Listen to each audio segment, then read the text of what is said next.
Today, we have with us Mr. Vibodh Parthasarathi, who will be in conversation with Dr. Sathya Prakash on Indian media economy, an appeal for disciplinary heterodoxy.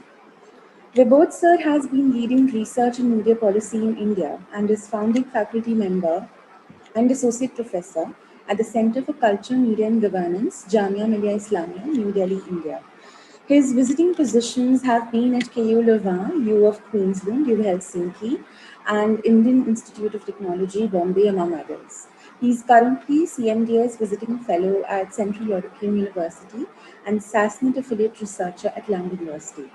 He's won numerous grants from leading international bodies, including the Full Foundation, IDRC, Social Science Research Council, HEVOS, and national bodies like the University Grants Commission.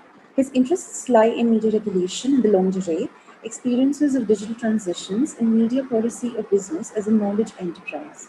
His latest work is the co-edited volume, Platform Capitalism in India, Polgrave 2020, part of IMCR's series, Global Transformations in Media and Communication Research.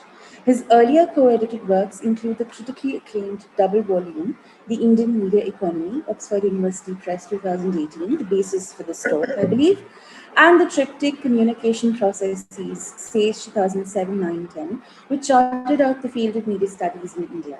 Sathya sir is associate professor at the department and he teaches documentary filmmaking, TV news production, and media management. Uh, he also was part of our first season of RRTO in 2020 when he spoke on datafication of elections in multi-party democracies. Sathya sir also has a chapter, Advertising Practices and the Making of Regional Newspaper Markets in the Indian Media Economy edited volume.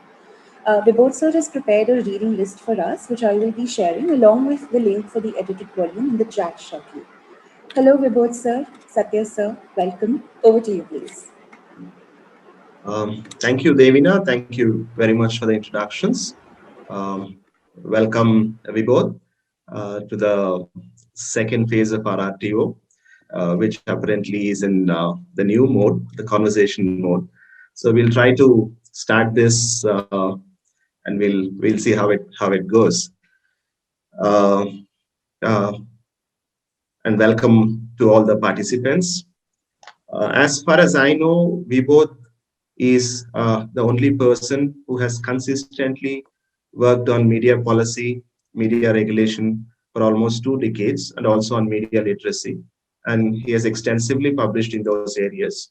Normally in communication scholars have wide-ranging interests, and sometimes they keep moving from one to another. But I have seen Vibodh's work, whether it's historical work or whether it's current work.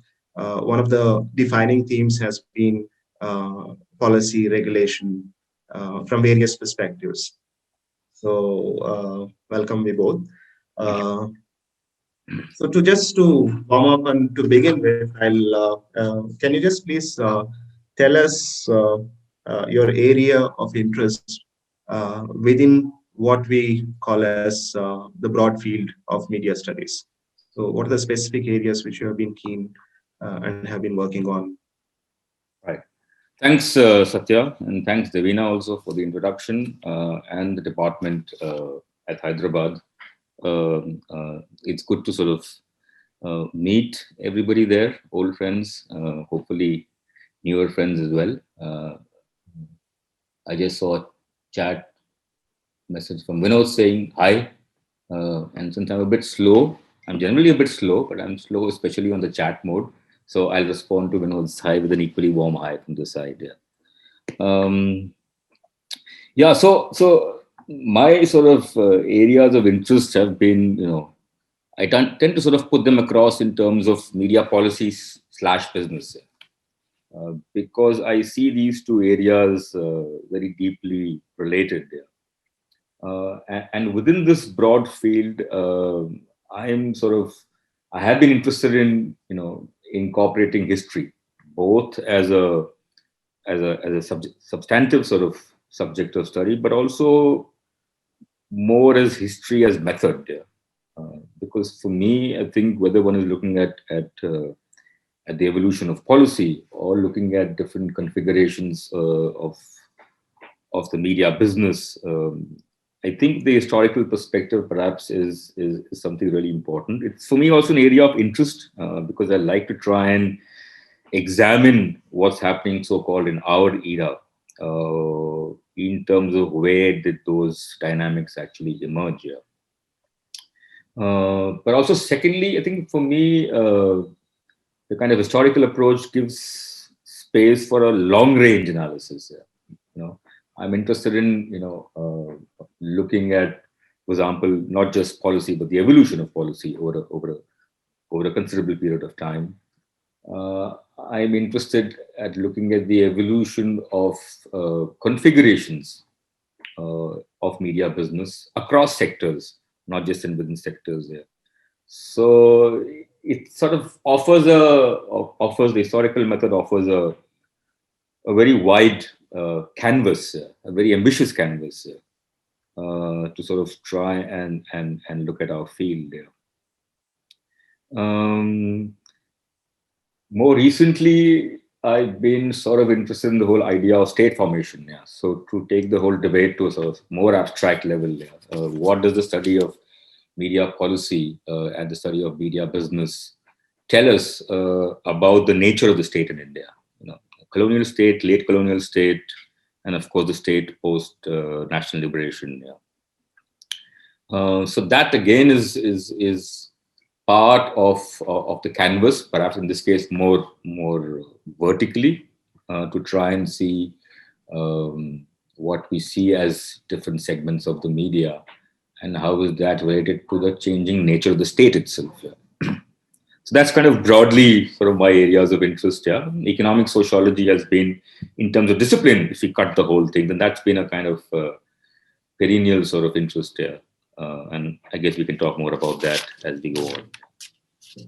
Vibodh's work on early gramophone recording industry in India in the late colonial period also is an interesting work, which is listed in the readings if any of the participants want to look into. And in the volume Indian Media Economy, there are some articles on history of media which he has edited, including Greg Booth's article on the music industry, so which touches on the historical aspects of it as we go. So we'll have more questions about those aspects as we go. For now, if I can ask you very briefly to tell us how the early studies on Indian media differ from those that came after liberalization, what we call as LPG, liberalization, privatization, globalization in the 90s, and after digitalization at the end of the century. So if we have to distinguish between the studies on Indian media of these two periods, how would we look at them? Yeah, that's an interesting question. And I think it's interesting also because of the kind of the way in which periodicity has been there in terms of looking at this kind of moment of the LPG of the sort of early 90s. So for me, that itself, the kind of before and after, the definition of before and after, the way you put that itself is quite interesting. And that could be a point of debate in itself, yeah, whether to the extent to which we can try and look at timelines in this way. So, I mean, if we try and look at this kind of the pre-LPG sort of era, or at least the pre-big LPG era, because I've argued in some of my writings that actually deregulation began in the early 80s. Yeah. So I try to push that debate a little bit back by at least 10 years. Yeah. But if we go by the standard kind of the timeline, then of course that leaves a very large area to talk about, in a sense. Yeah. That could be a discussion in itself. Yeah. But I mean, broadly, I would say, of course, that research conducted before that, there would be, I guess, three sort of bullet points there I would put. One, of course, there has been work on the press and press history, which has largely been in the regional frame, and which is interesting because it's along the lines of the linguistic geography of the press. And to a large extent, therefore, I don't think that's yet been transcended. Yeah, we still think of the press along certain languages, and therefore press development and press history is then again looked largely within that framework of a language stroke region. Yeah. And of course, within that, there's been some work also on press policy, but largely in the constitutional and legal framework of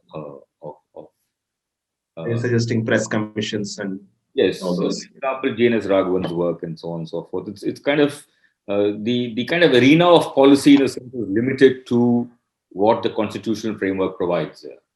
And that's something I think in later works has been enlarged tremendously. And I've also sort of tried to contribute towards that. The second sort of bullet point would be largely in terms of looking at the media in the context of social and behavioral change. Okay, so that's a very kind of the largest area of research pre-LPG, so to say, both in terms of state and modernization, and the area which then developed later on in terms of development communication. Okay, and there, of course, the legacy of sight looms very large and very heavy over research. And I think that essentially perhaps was the kind of cogently the first generation of media scholars in India. And I think many of them have been associated with your department, in particular at Hyderabad. Yeah. And then besides these two, I think there's been a kind of a more minor tradition of looking at commercial and economic aspects of the media. That's been relatively jagged as a territory of research. I think sort of Manjunath Pandapur's work stands out there of looking at both television and cinema in the kind of early years. Yeah. There is, of course, this overlapping body of film studies there. And I don't know how one would try and sort of demarcate the arena between media studies and film studies. But I'm sure we can talk more about that. Yeah. But yeah, to give a very short answer to this very large and interesting question, I would say press development in the regional framework, the broad area of social and behavioral change, and the very small kind of stream of work on the economics of the media, as sort of distinguishing pre-LPG years. And interestingly, if I may say so, I think one can also see these traditions or these of scholarship also continuing. So, for example, I think even in the last, say, 25 years, a lot of work on media access and equity is a continuation in many cases of the work on modernization and technology and so on and so forth. Yeah, so that, in a sense, one could try and perhaps also, as a separate exercise, not only identify key areas of interest pre-LPG, but to also try and see how they've evolved and morphed in the post-LPG kind of years. So, for example, how has reception studies evolved, sight onwards, and what happened to the reception studies along with the study of media consumption in the last 20 years. Yeah, that's a very quick answer, Sathya, to a very large. Yeah, I know the way the question is framed is also not so. It's a bit simplistic. I understand that. We'll have to talk about this. This could be a great thing in itself, actually. Yeah, that's true. We can debate on that as well. And as you said, the focus shifted maybe in terms of medium more onto television post 90s in terms of the number of studies conducted on television, and then much more on platforms after 2010 probably, right? So as we go, we'll discuss some of those aspects. But since the discussion is more focused on media economy, I'll draw the attention back to that aspect, and we'll for now focus on the book which was edited by the book titled Indian Media Economy, which has come out in 2 volumes in 2017. edited by Adrian, I think, Vibodh Parthasarathi and S.V. Srinivas, which has uh, many articles by many internationally renowned scholars. What are the circumstances that led to working towards this book set on Indian media economy? How did you arrive at this? It's kind of looking back. I think there was a certain amount of serendipity also sort of involved in that. And I think there was a kind of considerable number of scholars who were kind of thinking in terms of a kind of peg to try and locate problems being posed around the media itself. Yeah, problems which are perhaps beyond issues of mediums, problems beyond issues of only looking at content. Can you do media studies without studying content, for example? That was one kind of driving factor. There was also, I think, this idea of trying to sort of reconcile sort of the political economy influences in media studies with those coming from cultural studies. That itself is a kind of big area of discussion, and very oftenly sort of very simplistically put in terms of media studies versus cultural studies kind of thing. I think that's pretty simplistic, but I think recognizing that itself was an important part. So that was another influence itself. Yeah. I think the third thing was to perhaps try and see whether media studies or media as an object of study could be something that attracts the attention of those who don't consider themselves to be scholars of media study. Yeah. Okay. So whether it's sort of musicology, whether it's management, labor studies, and so on and so forth, how would that kind of dialogue be between those who are kind of self-consciously in the realm of media studies, those who look at media as one of the areas of concern in what they were looking at, or at least aspects of media dynamics. How would scholars of, for example, innovation look at debates in the media? So there was that kind of disciplinary aspect also of it, which kind of came to the fore. I think there was also a little bit of a kind of discomfort in the way in which the whole sort of, there was a discourse emerging on the Indian media. And that discourse, like most discourses, tend to sort of hide more than what they reveal. So could there be another way to kind of reboot the entire debate on looking at the media? I think the term media economy had a certain appeal to it. And I think one of the important parts of that was the fact that in the narrow sense, if you look at the economics of the media, the economy of the media, the economy of the media was perhaps too important a subject to be left only to the economists, for instance.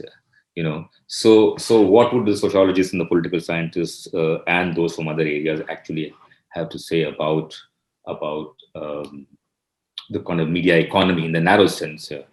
And as you know, we had written this article last year together on the state of the kind of media economics in the conventional sense as a subject in India. And I think one of the things which emerged out of that was the fact that while we may not have a coherent tradition of media economics, M capital, E capital, yet to evolve in India, there are a variety of sort of works on the economy around the media. And I think one of the things which we had argued in that article was that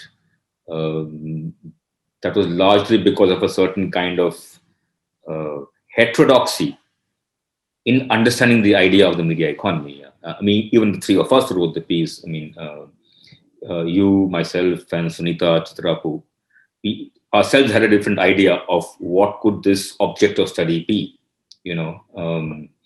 given our interest and of course given our own individual trainings. And I know you do teach the course on media economics and management as well, So I think so that's a kind of media economy in the kind of narrower sense, and the idea of the media economy in the more broader sense. Yeah. The broader sense essentially deal with the media economy in terms of a kind of economy of markets. Yeah.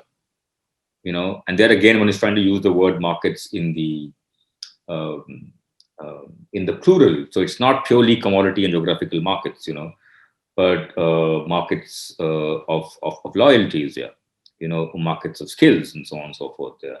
So can we then think in terms of the media economy as this kind of larger enterprise?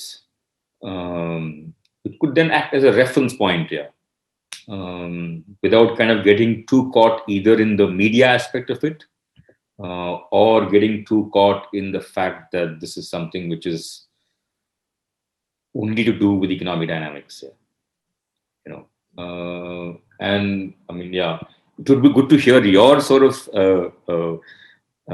views on this, because you are a pretty significant part of how the dialogue emerged over a few years, which of course led to these volumes. Yeah.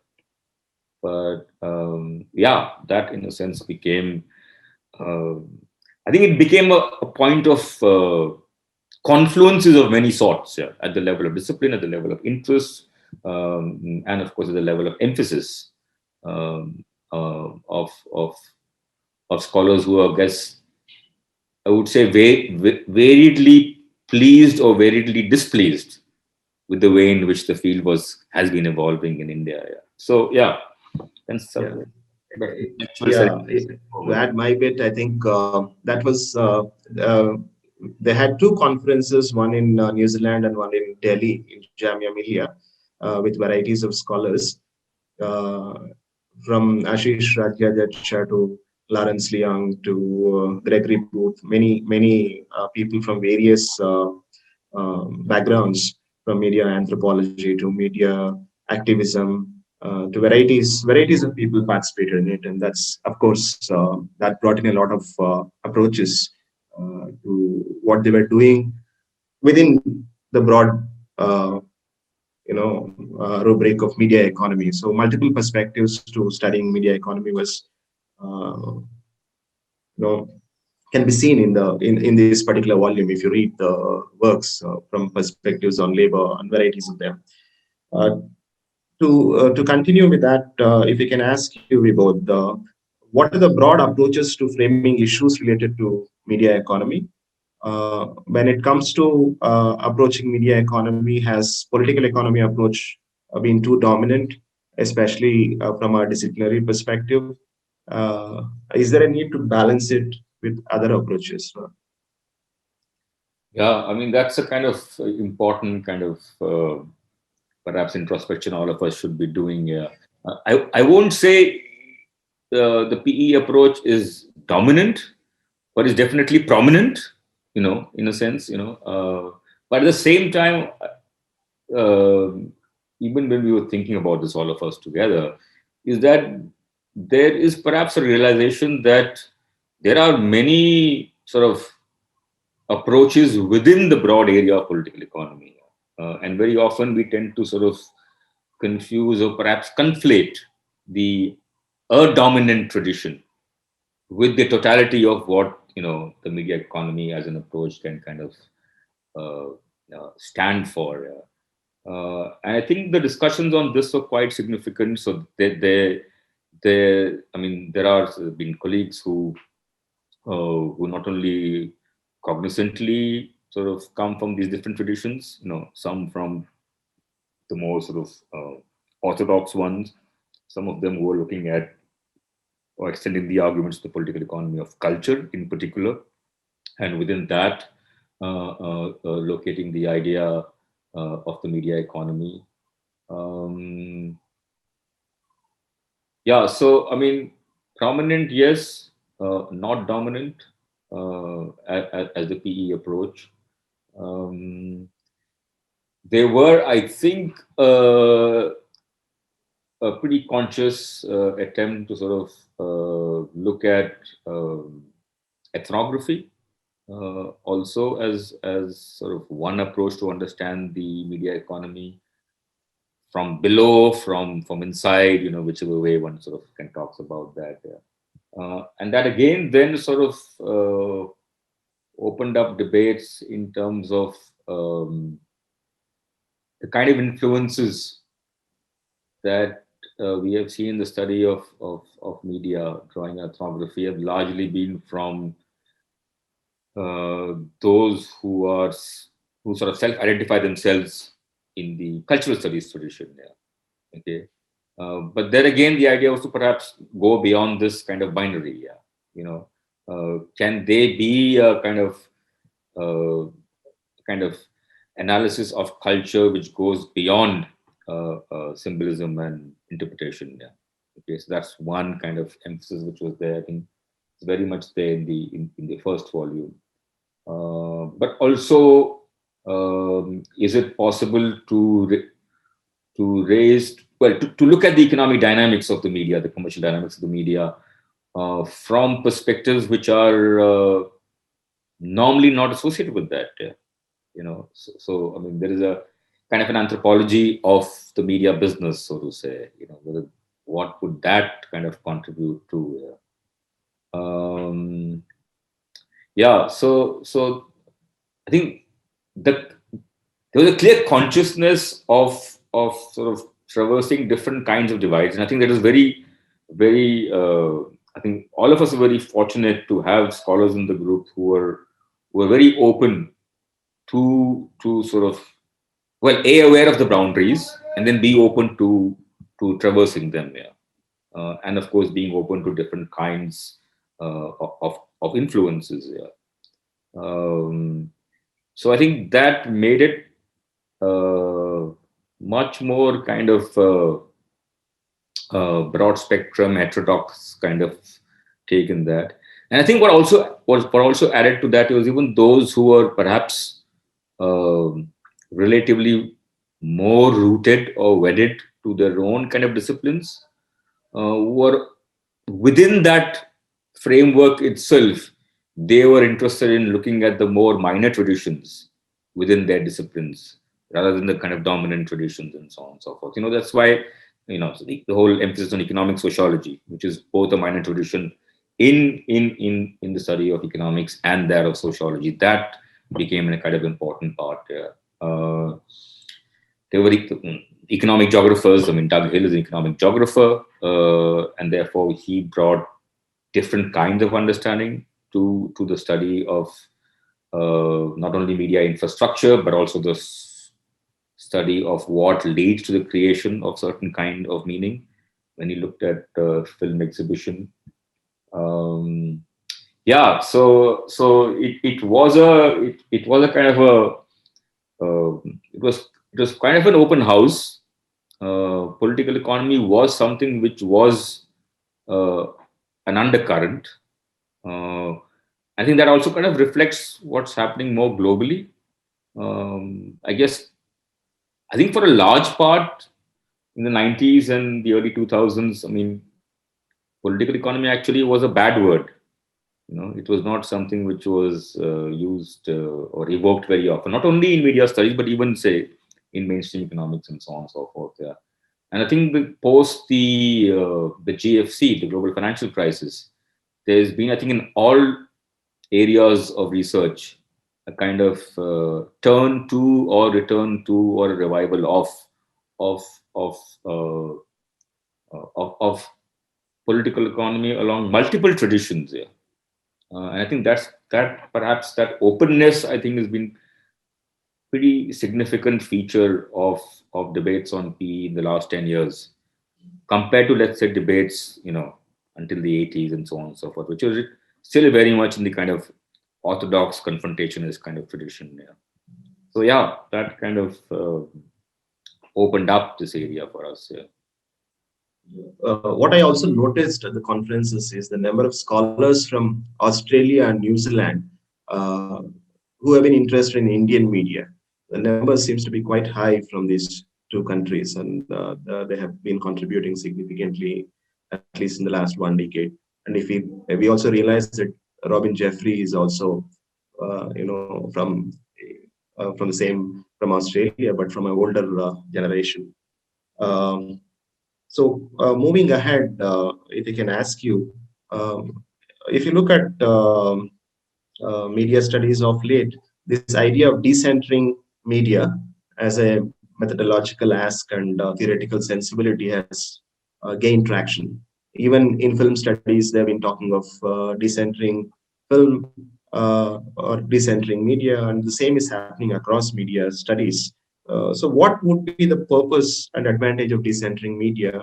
Even if you look at some of the articles which are part of this book, some of them look at telecom while they're looking at the media economy. Some of them look at IPL as an event where media is one big part, but not the whole thing.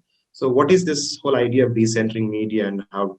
What would be the purpose and advantage of doing that, of decentering media in studying media economy or media studies in general?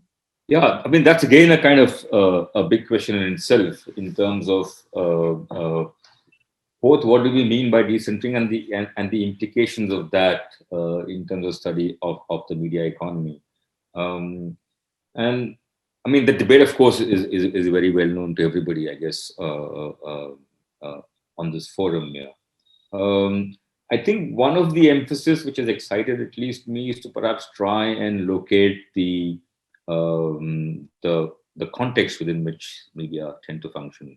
Okay, and therefore the levels and degree of embeddedness, and embeddedness in terms of how Polanyi talks about that of the media, and therefore can the study can the study of the media then be a study of the nature of that embeddedness, yeah, and how that has evolved over a period of time. That could be sort of one sort of emphasis on that.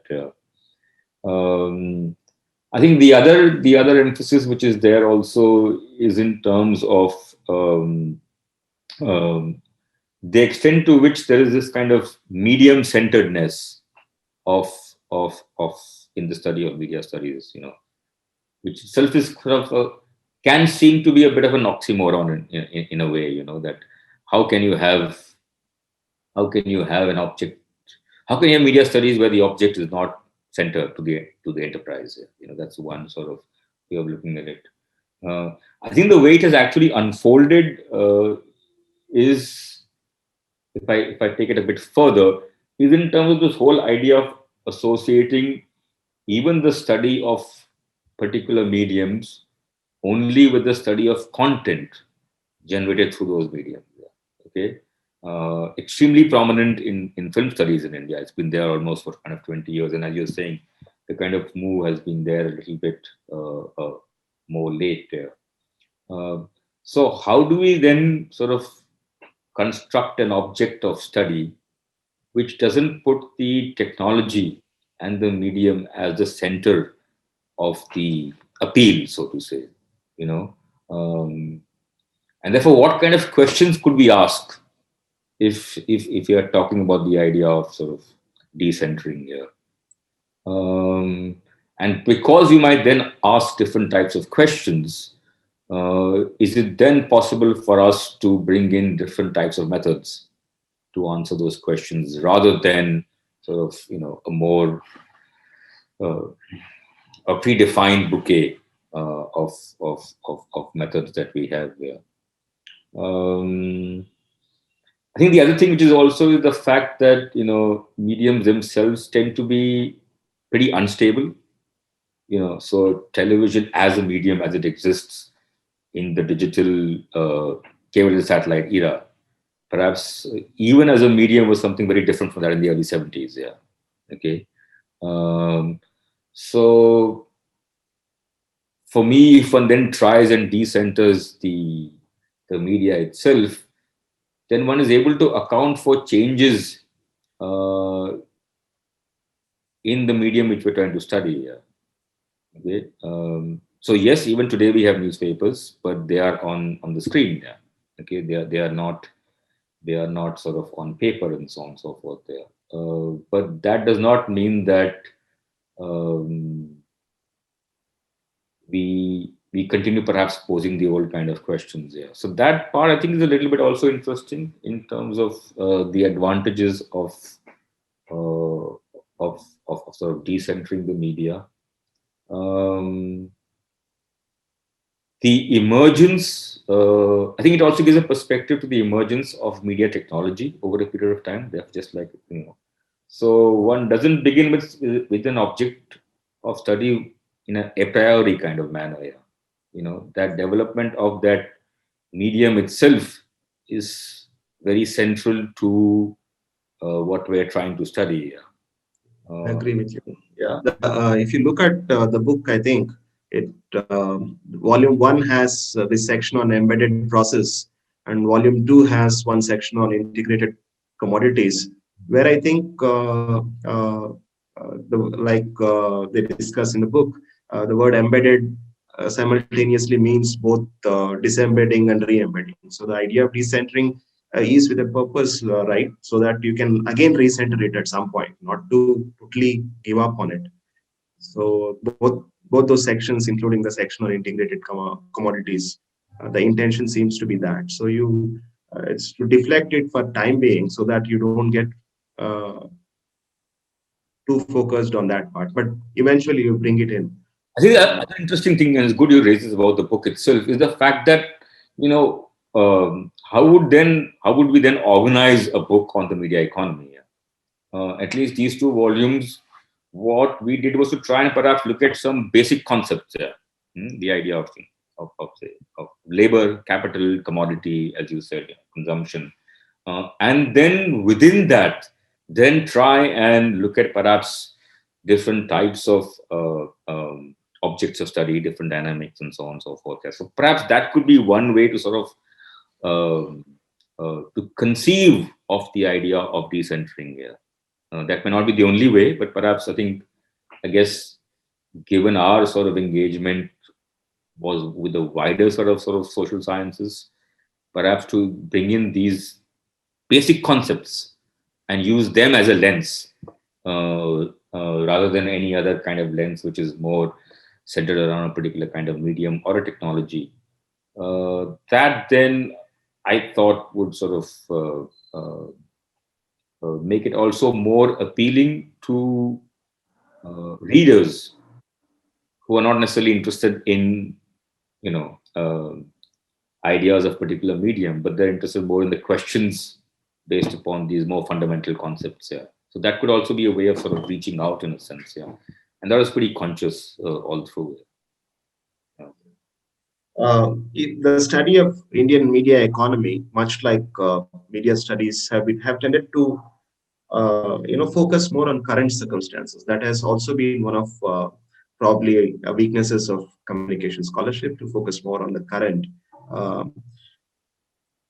What do historical approaches have to offer for media studies and media economy studies? So we already discussed that we have been focusing on that to a certain extent, but what is the importance of historicizing media economies? Yeah, I think there again, it's this whole sense of perhaps looking at the genesis of structures and processes that we see today in an existing form. Yeah. So I think that's perhaps, I guess, one way of the appeal of historical of the historical approach. Is that it provides a very solid argument in terms of why what we see exists in the way in which we see it. Because otherwise there is this kind of there is this tendency to sort of perhaps completely obliterate time in the kind of emergence of certain kinds of technologies and so on and so forth. I think, as I said in the beginning, it's also in terms of these changing set of configuration that we see. So for example, a kind of a historical approach was clearly open on to discussions about the kind of interests that have been there in the media across technologies and so on and so forth. Yeah, so for whom has the media been an area of investment over, let's say, 100 years? Yeah, that question is a kind of a big sort of question, which goes beyond sort of immediate issues of who owns the media today. So what have been the sort of the ways in which resources have been leveraged to sustain media businesses? Yeah, and your article in the book does sort of give one important sort of idea about that, in terms of the relationship between uh, the news interests and the non-news interests of a particular owner. Yeah. Okay, we do talk about this a lot nowadays in the last 10 years, but this phenomena is 100 years old there. So of course the question is, under what conditions that phenomena evolve, and why has it sustained itself over this 100 years? So that clearly is something which the new historical approach would benefit us. I think the second part is what I briefly mentioned in the beginning, is the relationship between the media and the state. Yeah. Okay, whether it's more specifically only with the kind of the state conception of the media segment, the news business, but what has been the relevance as the state has evolved? What has been the relevance of the media to the state? Okay, so there is this kind of instrumental idea of the state using the media for different kinds of purposes, and how is that instrumentality evolved over a long period of time? Yeah, okay, right, perhaps from the early days of the press through radio and so on and so forth. And then perhaps that kind of instrumentality then also helps us to provide a different kind of window to look at not just the media, but larger sort of information architectures. So perhaps one can then look at, say, the debate on Aadhaar today in the context of the kind of long history of information flows and management in India. That's kind of one sort of part of it here. And the other part of it, not just the state sort of using the media in terms of this instrumental thing, but also in terms of the relationship between certain economic activities which the state has encouraged over a period of time, and the kind of activities in the media business here, which again brings us this sort of this relationship between what we now call big business and the news media in particular. Yeah, so quite clearly the big business didn't exist a priori. The big business became big because of a certain kind of state intervention. Yeah. And within that then is one of the many undertakings of this big business was their media undertakings. Okay. And of course, within that, one of the undertaking was the news business. Yeah. There's a clear kind of clear relationship between the state kind of curating certain kind of commercial configurations outside the media, and the way in which that has implications on the media.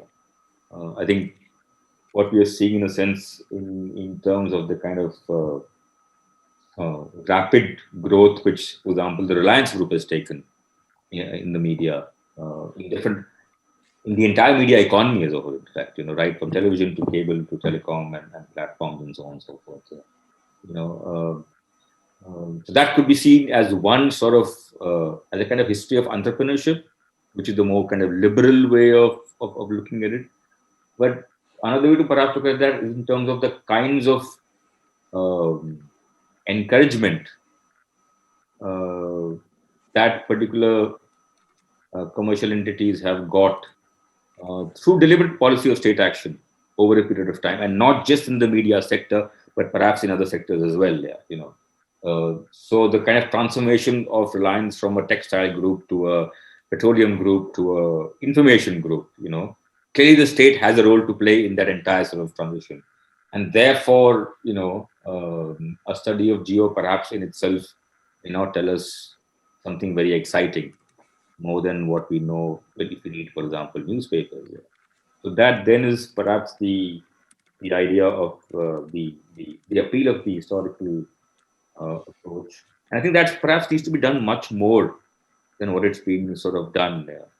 And not just at the regional level, but perhaps larger histories also of the evolution of our environment as a whole. It becomes important. And for me, in a sense, my sort of further interest in that is also then to try and historicize policy. So to try and develop a kind of policy histories of, or look at policy in particular moments of time, are then significant to understand in a sense. Why are there certain forms of intervention today, and why are certain anxieties still not being intervened upon? You know, so I've used the idea of silences when I talk about policy. So we also always tend to sort of look at policy as a form of intervention. Okay, but if we do a long range kind of study, we'll also come across the fact that there are moments where policy has involved non-intervening, and that non-intervention or that silence perhaps uh, is equally directed at fortifying certain kind of interests in the media. And that kind of uh, uh, combination of intervention and non-intervention becomes much more exciting to do if when we follow the kind of historical approach. And this is Especially in the long duration. Yeah. the long story part then makes it absolutely significant to understand this, because we can't perhaps grasp them in the fragments that we otherwise might be studying policy. Um, um, or we might perhaps can study them, but perhaps the purpose or the appeal is not as much as might be the case otherwise. Very true. That's very interesting. Um, the question of labor and working conditions in media have not also have been they have not been getting enough attention. They have been marginal to media economy approaches, especially since media economy approaches have been focused more at the structural level. Even when they do historical studies, they are more focused on looking at the structures, looking at the supply side, and to some extent, they have not been focusing on labor or the working conditions in the media industries. So, how does one address this anomaly in circumstances where contractualization of work, underpayment has almost become a norm now in media industries? Yeah, I mean, this is again something. I mean, there is a section in the second volume which looks purely at labor, but from very different kind of perspectives. There is one article on the kind of labor more in terms of the organizational perspective. There's something on unions, and then something on work as well. Yeah, I think one of the uh, impediments has been in terms of the issues of access. Yeah. And this has come across with conversations both by journalists and by scholars who are trying to understand sort of labor, is that um, who would be your respondents, and to what extent are your respondents able to sort of talk about their experiences here. In fact, a large amount of labor work which has happened, of course, is on the labor in the IT sector. Yeah. And that's where they first, of course, came across this impediment. Yeah. So that's kind of one at a kind of logistical nuts and bolts level there about this. I think the second part is that it sort of this the the nature of labor is quite fluid, and I think that was what you were sort of alluding to in a sense. And therefore, how does one try and study a particular labor in particular sectors, which is extremely kind of fluid. Yeah. But having said that, I think this would also be to some extent and I'm looking out at this from outside media studies. I think the way labor studies itself has evolved in India uh, is still being largely looking at either sort of factory industrial labor which is a traditional area, or looking at agrarian labor. The study of sort of labor and work in this large service sector, so to say, is I think still evolving, and I think that's a pretty fascinating area of work. The other reason, in a sense, why there is at least I'm interested in questions of media labor, is that the media industry, in a sense, brings together forms of labor from the highly organized to the highly unorganized. Okay, so if you, for example, I looked at the kind of the cable industry closely. So if you look at the kind of the labor involved in the cable business here, it starts from your cable wala outside the house. Okay, and that's the kind of the unorganized long tail part of the industry. But then as you go up the value chain, okay, and you then looking at these large kind of corporations like Gen and so on and so forth, which are of course now also owned by Reliance, then we see a very different form of labor that is involved there. You know, so therefore the question would be, for those who are studying media labor, is it a study of formal labor or is it a study of informal labor? And that will, I think, obviously attract different types of people there. And I think directly sort of responding to what you were saying about this whole issue of sort of precarity in the kind of media industry. I mean, that would kind of assume that media labor in the past has not been precarious. There's been some work on the Bombay film industry in the 40s and 30s, which actually also shows the fact that labor was perhaps almost as precarious as that which is today. That perhaps there would be an argument that at least some of those who look at labor from the organizational framework have tended to argue that because of unionization and so on and so forth, at least in Bombay film industry, the labor perhaps is in a less precarious situation, as understood in a traditional kind of way.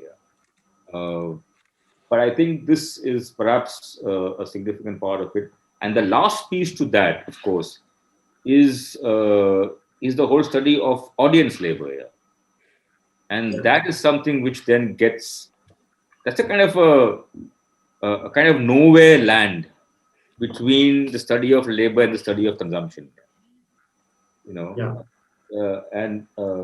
of course, those who are looking at consumption are interested more in the acts of consumption, and therefore audience labor gets pushed back.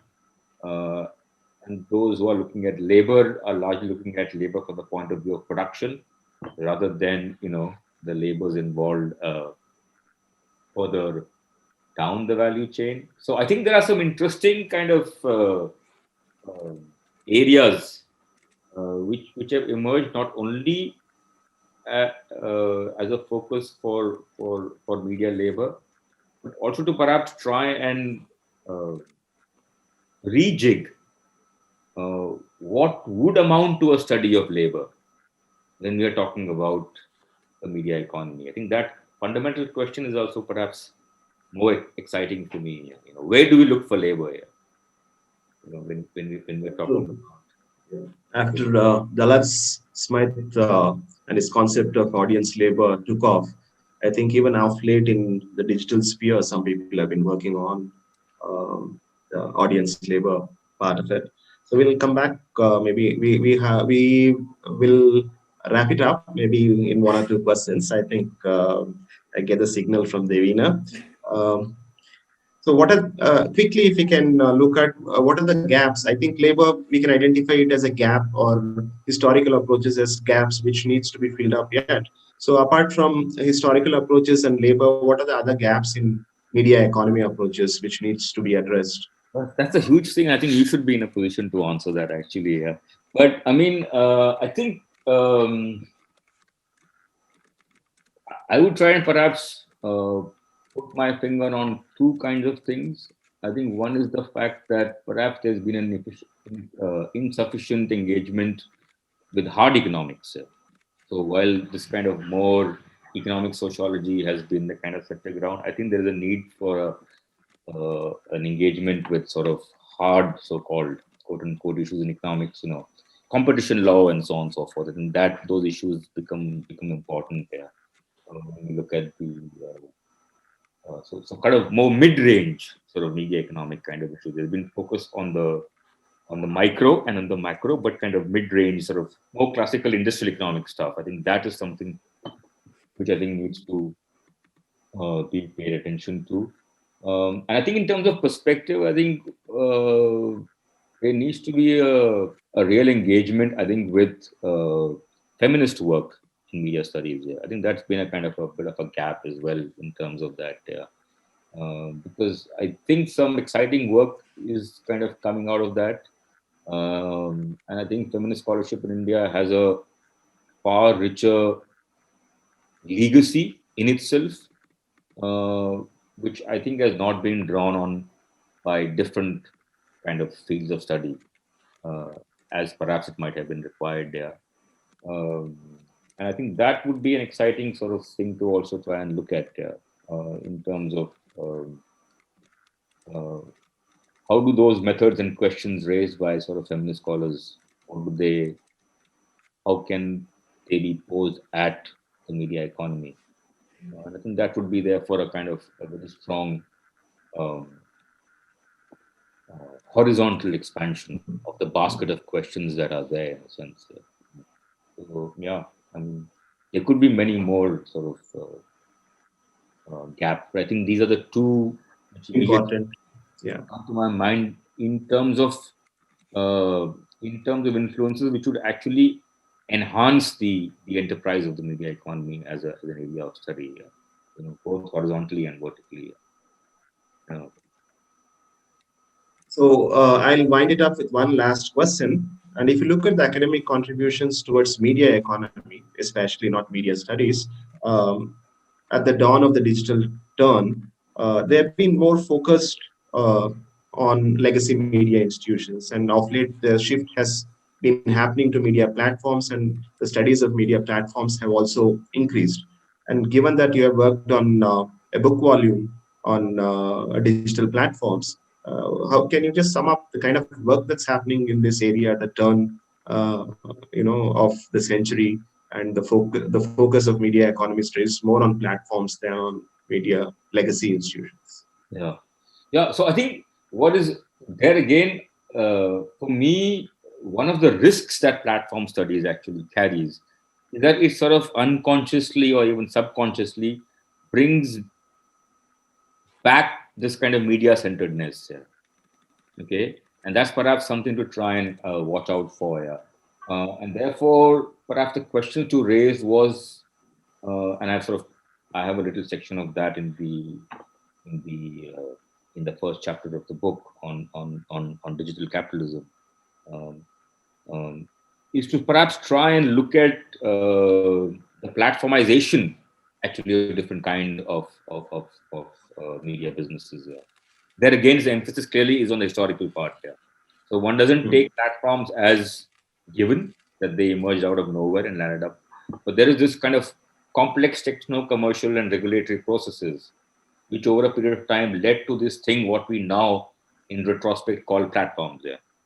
Okay. I think that perhaps is a far more um, exciting way to examine what's otherwise called the platform economy or platform capitalism, rather than perhaps break down that economy into segments. So the way in which we break down sort of the media into film and print and radio and so on and so forth, perhaps that risk might also emerge in the study of platforms when it's kind of broken down into kind of payment platforms and health platforms and media platforms. As opposed to perhaps try and look at what kind of dynamics are being suggested as enterprises move uh, in into this kind of native digital environments. Um, and of course, again, from my point of view, yeah, um, what are the kind of elements of continuity and change in the regulatory framework as the state then sort of engages with these kind of platforms? Yeah. Given the fact that, of course, the big difference there is, and that's a kind of big flashpoint in research, is that these platforms necessarily don't have jurisdiction. Yeah. And therefore, the traditional idea of studying policy within a jurisdictional arena, that has completely evaporated there. So how would we try and then, what would be the contribution of policy studies um, to when you are studying entities who actually spill over multiple kind of jurisdictions? That then is a the kind of misfit between a traditional idea of looking at policy and the new realities of media platforms. Yeah. And I think that misfit is clearly what we are seeing in our current policy debates today. Yeah. They are not able to sort of, talk to each other quite clearly there. Yeah. Even if you go back to the 90s, if all of us can recollect, there was discussion about invasion from the skies and how airwaves enter the country, and that MTV has been beaming into India, and it was a jurisdictional issue. I think it has been addressed. I think it's also a matter of time then some of these perspectives change. I think we have some of those histories we can look into when we are dealing with jurisdiction aspects like that. Especially, jurisdiction becomes an important thing in copyright. It has been there for a very long time. Yeah, I think So, it's also an issue of, just to sort of, footnote on that, I think it's also an issue in terms of the kind of anxieties that mobilize policy. right, right. And very often the anxiety is always something that comes from the outside, outside the jurisdiction. Yeah. Okay. While the fact that within the jurisdiction itself, there are many triggers that can cause anxieties that then don't become the object of policy making. And consequently, they don't become the object of policy studies here.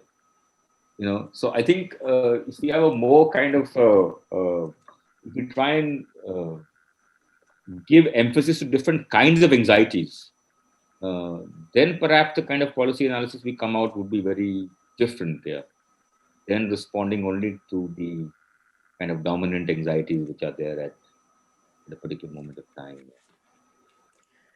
Right. So on that note, I'm going to move the discussion to Q&A because I have a few people who've already posted questions and raised hands.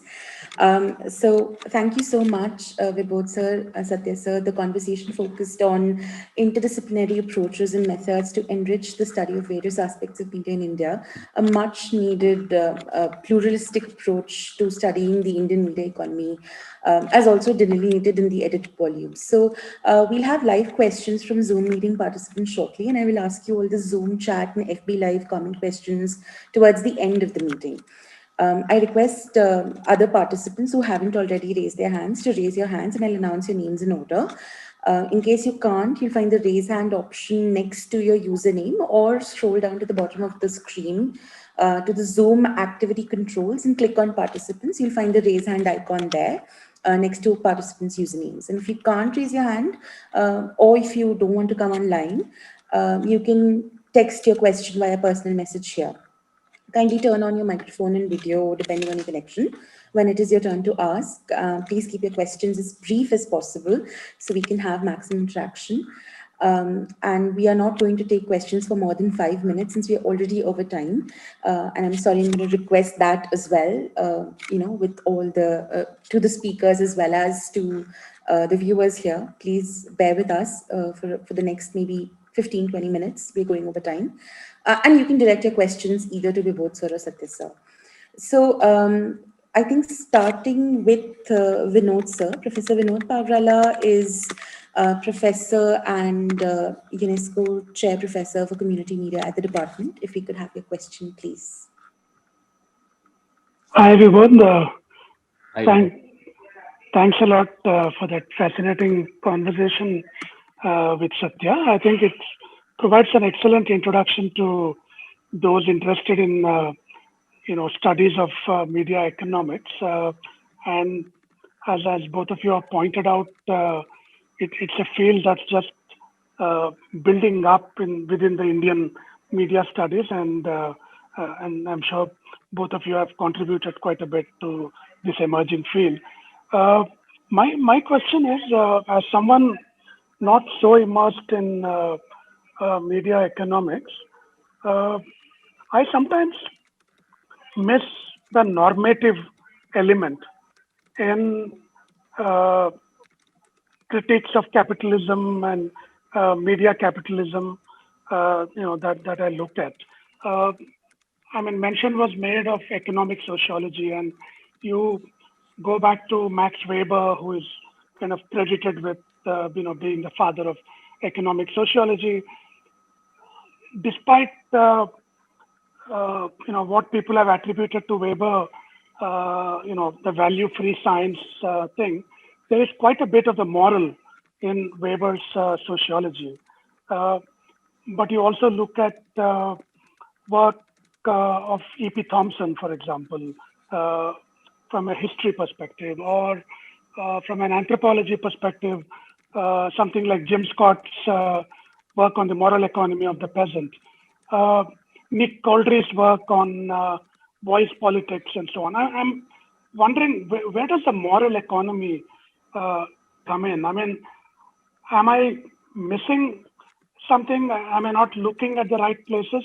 But is there enough of the moral economy in this critique of media capitalism that you and other scholars engage in? So I'll just stop there. I'm sure you got the drift of what I'm saying. Yeah. Yeah. No, I think it's very significant, and I think I would look at it this way, in the way in which, of course, there could be a kind of moral sort of philosophy response to this. I would see it in a different way. I would see it in terms of the idea of value, for example. Okay, and if you are assuming that in the media economy there is only one form of value, as that expressed through a particular form of exchange, that through mediated by currency. Okay, then perhaps there is perhaps one framework within which is kind of driving this economy. If, on the other hand, we try and look at the media economy, which involves different forms of value being created and utilized here. Okay. So, for example, one immediate instance which comes to my mind, and I tend to use that often, is those who are, politicians who invest in the news media, for instance. Okay. Now, politicians are interested in the news media. They generate value not in terms of financial profits. For them, what is of interest is that they are able to forego value in terms of money. But in other markets, the markets of loyalty, for example, so they are able to translate values from money to loyalty. And of course, the other way around as well, that, because they have a certain kind of loyalty, then that adds to audiences and so on and so forth. Yeah. That's kind of one sort of way of looking at this idea of from the back door, so to say. The idea of not looking more squarely in terms of moral economy per se, but to try and say that there are different values that glue this economy together. Okay, but there again, the dominant value is that of currency, of money value. Okay, and that then imposes a particular kind of moral order to that economy. So that's kind of one way of looking at it.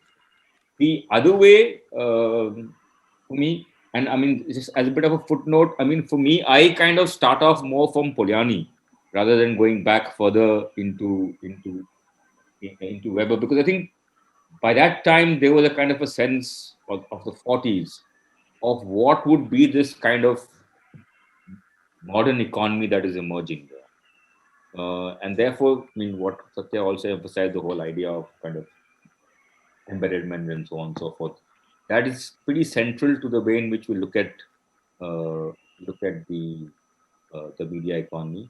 And the other emphasis which was there, which is equally important in Polanyi, is this whole idea of this double movement here, to try and see therefore how the state then responds to or tries to domesticate a particular kind of media economy. Yeah, when it's sort of, so there's this pressure of trying to sort of being being open, but then that very factors which drive that openness then sort of spawn the anxiety that we were talking about. Yeah, and then of course the state kind of comes back and tries to domesticate or manage that kind of openness. Yeah.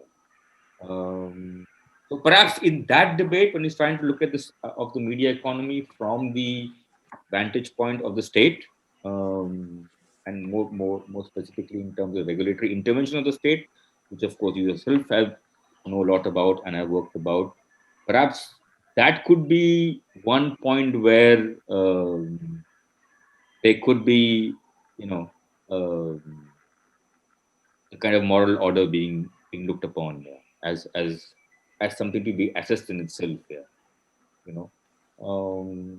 But I mean, again, going back to this whole idea of to look at whether the open source movement, for example, okay, the role that it plays increasingly in the media economy can be seen purely in terms of this kind of empirical sort of sense. Okay, that I'm on Mozilla, you on something else, and somebody else is on something else. Yeah.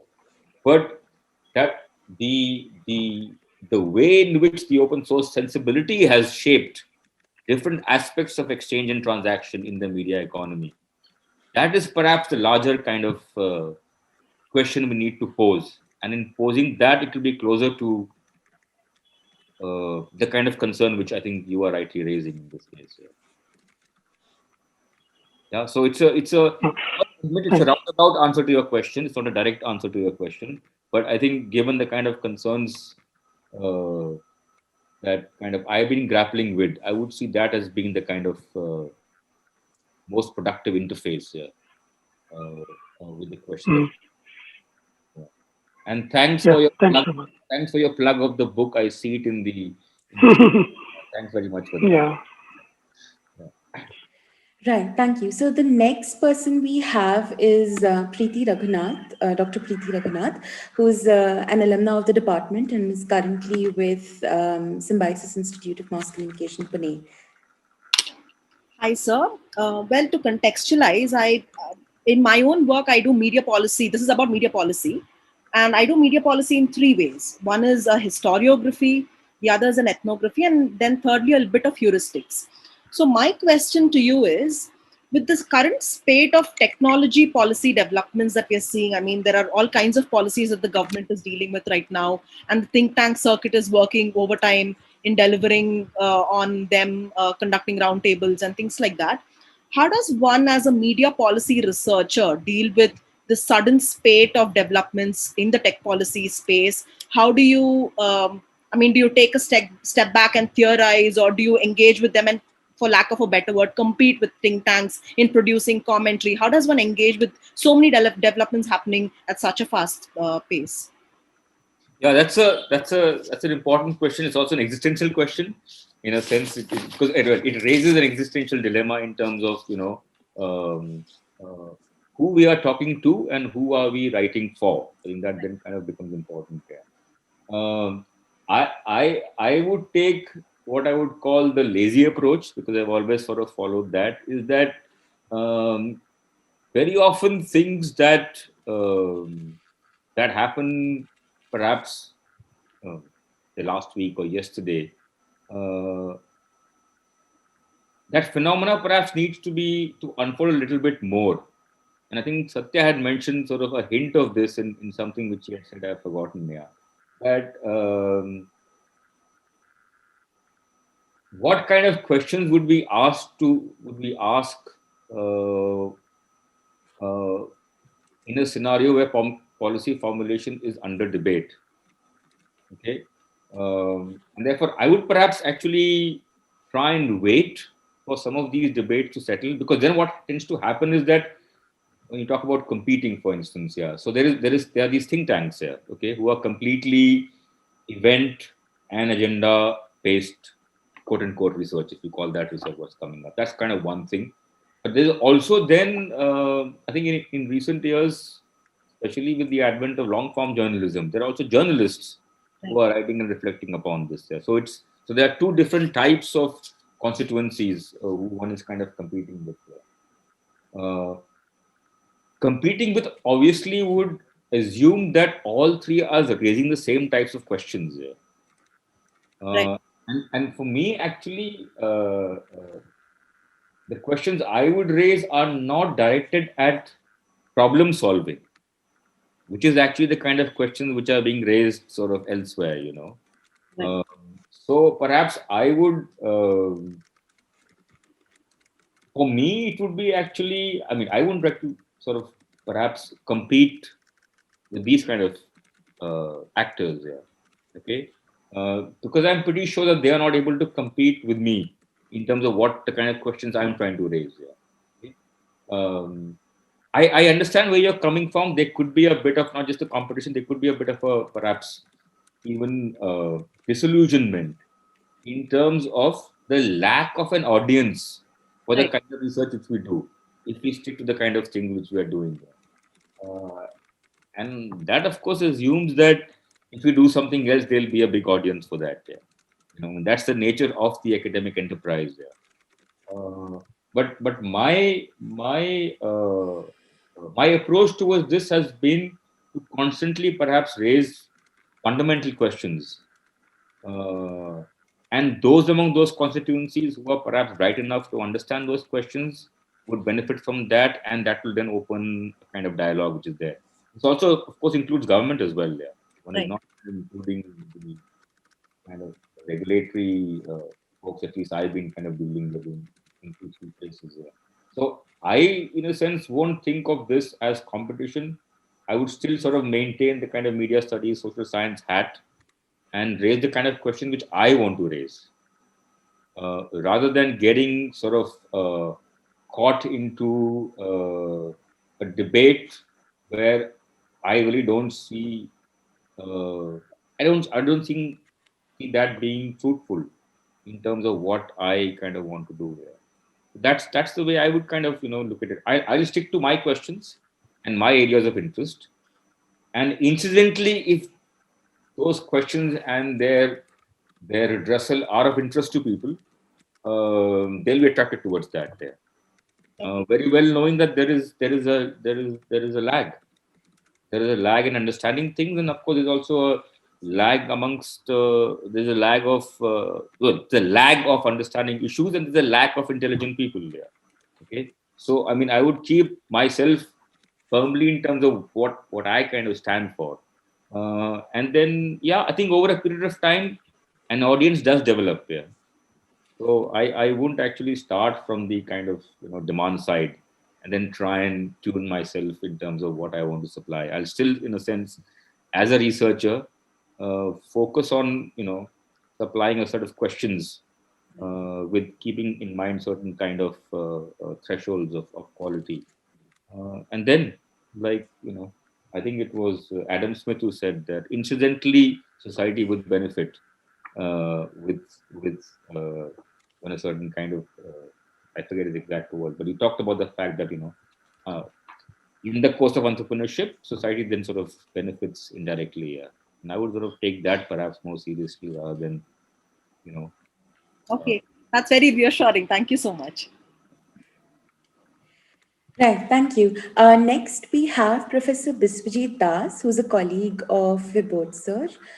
Sir, if you could please come online, Yeah, unmute yourself, and yeah, I if you had. could also turn on your video, if possible. Okay, okay, Yes. okay. It was really a very pleasant moment to listen to Vibodh, and also thanks to Vinod for doing such a wonderful initiative, and also the theme for the discussion on media labor. I'm wondering, in fact, when we talk about media labor, can they constitute a kind of can we say a unity in terms of labor when we look at media?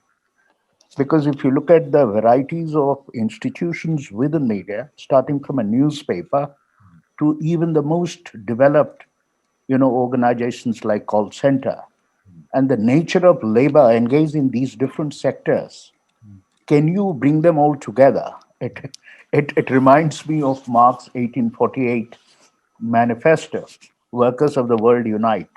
Can the labor force within the media sector be united under one rubric? Is it possible? In fact, and also create a site of resistance.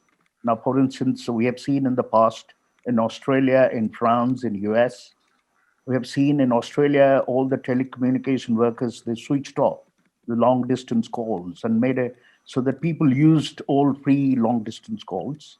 Or in Boeing industry in France, you have seen that uh, the entire Boeing industry went on a completely in a mess. Similarly, in US, we have seen there are workers, those who make resistance at the same context of production.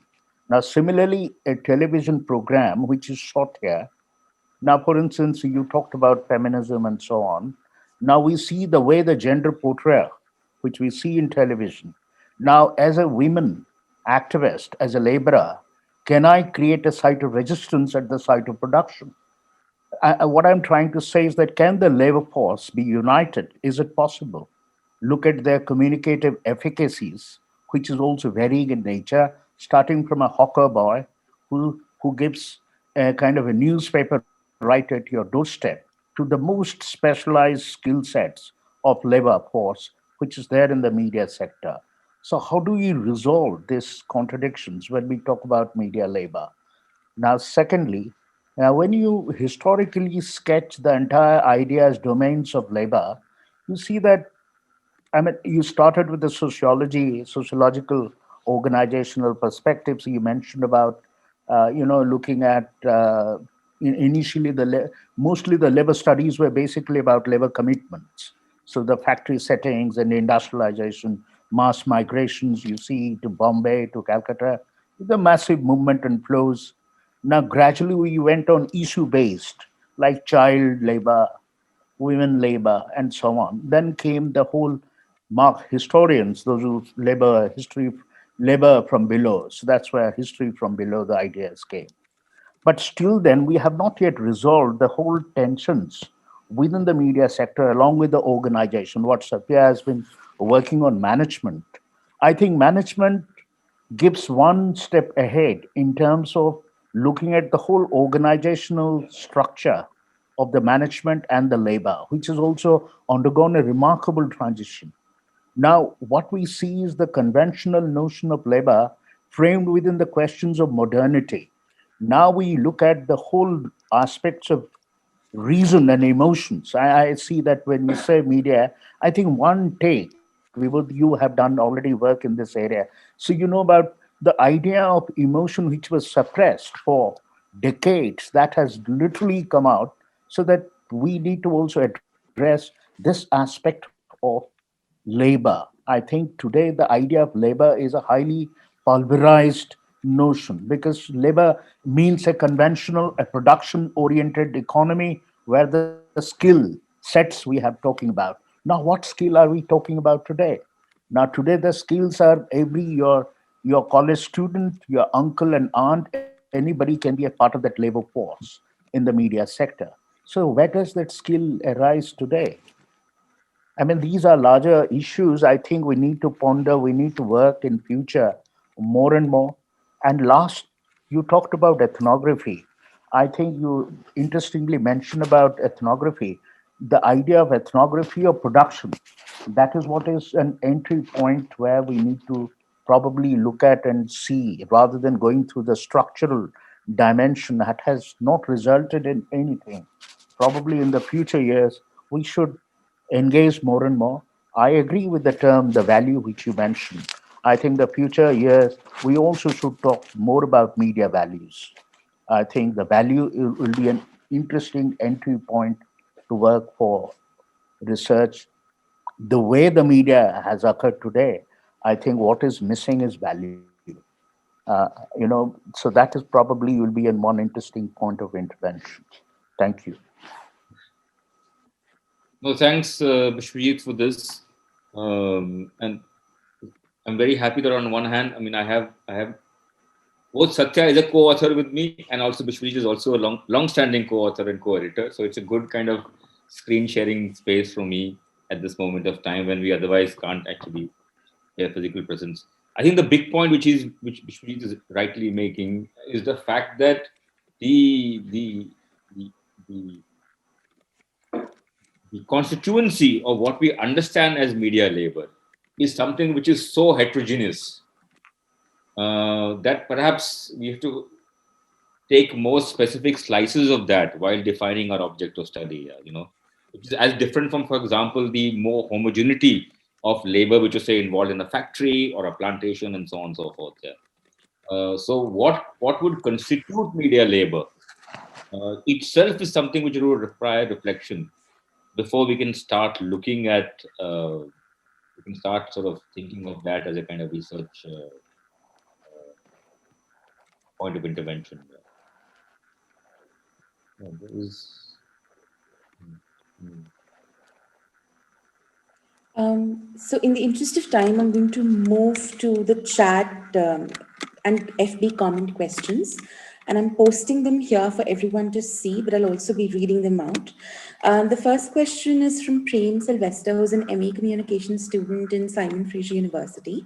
And they were wondering about the broad media economic implications of the state enabling the transnational political economy of network media to align with their localized instrumentality, such as with the appropriation of Facebook and WhatsApp by the BJP alongside enabling their political economy, embedding, like with the recent Facebook Geo deal that happened.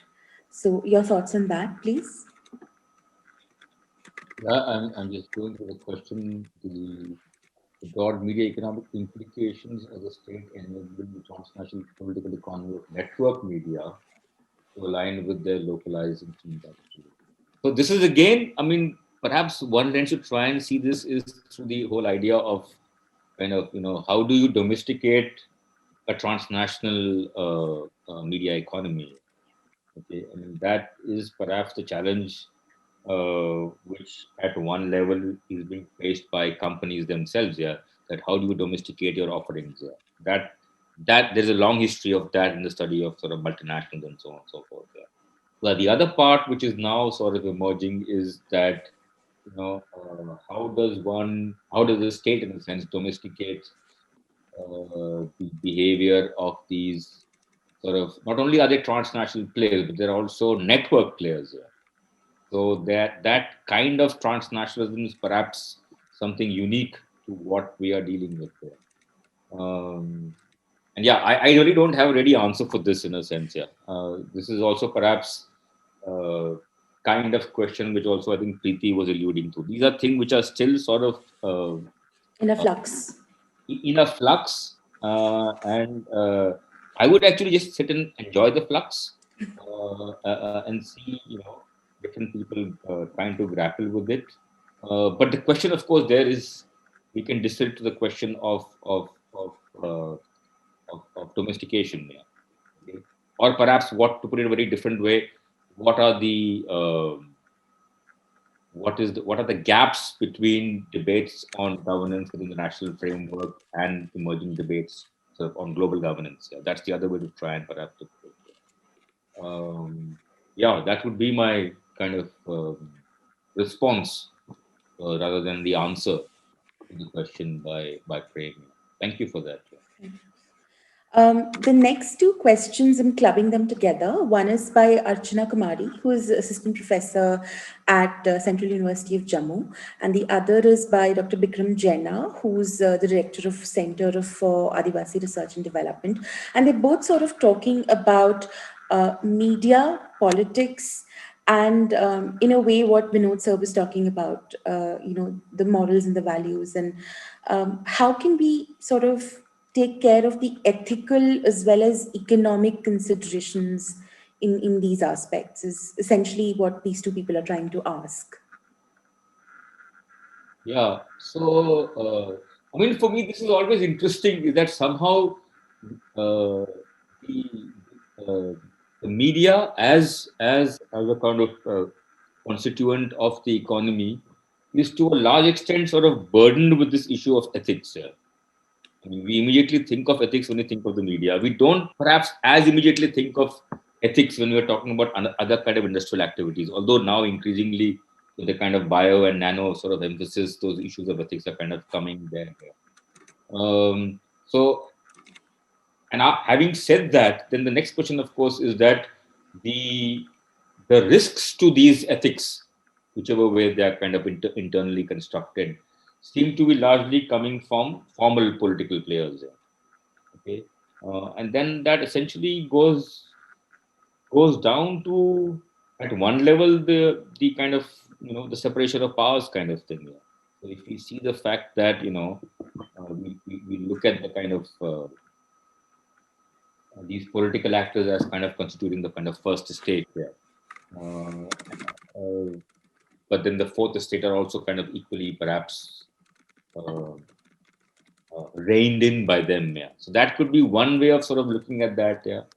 Uh, what is interesting for me also, there is this argument of political ownership is being raised from two quarters. Yeah. It's raised from this kind of ethical sort of side, which is sort of there, but it's also then raised by kind of more hard kind of financial side here, because those who are commercial players in the market, they look at political players as spoilers in the market here, precisely for the reason which I talked about earlier, because they are not in the market for money value. They are there in the market for other forms of value here. So for me, what is interesting is in the question of political ownership as to who is raising these questions. And depending upon who is raising these questions, what are the kind of anxieties which are brought about here. So typically, I mean, and this happened especially with television news over the last 20 years, those who are raising issues of political ownerships are largely non-politically owned news organizations here, because they fear that political ownership causes so-called externalities in media markets. Yeah. They bring in extra economic forces in the market, which are perhaps then they kind of they kind of destroy the pure functioning of markets. Of course, within that there is the assumption that markets otherwise do function in a more pure manner. Yeah. So it's also very interesting in terms of who is kind of raising these anxieties and what benefits do they gain when these kind of questions are raised here. That's the way I would kind of look at that here. Sathya sir, I'm sorry, you're on mute. Are you weighing in on the discussion? You would please unmute yourself and I'll just spotlight your video. Yeah, if I can add my bit here, from Yes, what please. I have observed, the media policy perspectives especially have the ability to go somewhere in between the media economy perspective and also the ethical perspective. So if you look at this American tradition of political economy scholarship, they take a very moralistic stand and criticize the corporatized industry. Whereas if you look at the media economics perspectives, they look at the markets and industries and they only come up with these questions. But those who are in between, especially those who study policy, both recognize media as an industry, its ability to employ people, its ability to contribute to GDP, and also the importance of adhering to other ethical norms, which include plurality, a competition, a variety of things. So somewhere in between, I think these policy guys are the ones who, like Vibodh himself, who can deal with, somewhere in between. And both the concerns can be addressed to a certain extent. And especially some of the scholars in British tradition have done that. Alan Davies, Alan Peacock. So they've looked at both the issues, but they also have to address some practical problems of addressing the issue of both the industry and the consumer. So scholars who are not addressing those issues can critique the industry. But whereas scholars who have to address issues of concerns of the industry as well have to address both the concerns, and therefore they come in between, I think. So just a little footnote on that. I think it is significant because you've raised this kind of multiple traditions, and the thing is, when we talk about or think about media economics, we are sort of immediately thinking of the neoclassical media economics. And I think one of the points, at least we've tried to sort of do in these volumes and in other discussions, is also the fact that there is a wider tradition of media economics. So there are two levels of kind of recovery which we need to make. One is the fact that media economics is important enough for non-economists to talk about. That's kind of one sort of recovery we need to make. The other recovery to make is within those who are looking at media economics, neoclassical economics is only one of the traditions of looking at media economics, and there are kind of the other kind of institutional tradition and evolution tradition and so on and so forth. I think would perhaps, and in a sense, this is going back to Vinod's comment, would perhaps have a slightly different, I won't say higher, but a different sense of a moral order that comes to that, which is perhaps completely missing in neoclassical economics, or at least erased in neoclassical economics. But if you assume that the media economics as a whole completely overlaps, is only a neoclassical venture, then perhaps we need to, then we come up with a more skeptical sort of an answer to the important question Vinod had raised. Right. Thank you so much. Personally, I'm taking back two very important points, which have become food for thought for me right now. One is when you spoke about the obliteration of time. I instantly thought of, well, also don't fall into the trap of putting everything, in a linear fashion, because that's not actually how it works. And the second is look at scholars who are flipping the narrative and acknowledging that, well, these are the different stakeholders, and why not acknowledge them as stakeholders and take it from there. So thank you so much. This is all the time that we have for today. Thank you, Vibodh sir, Sathya sir. Apologies for going way over time, but the discussion was so interesting that I'm sure that people don't mind. I hope people don't mind. Thank you so much, everybody, for joining us. See you next time. Thanks very much for this. Thanks for the entire department, Sathya in particular. And Thank you, Vibodh. Thanks. Thank you, Devina. Bye. Yeah, see you. Thank you.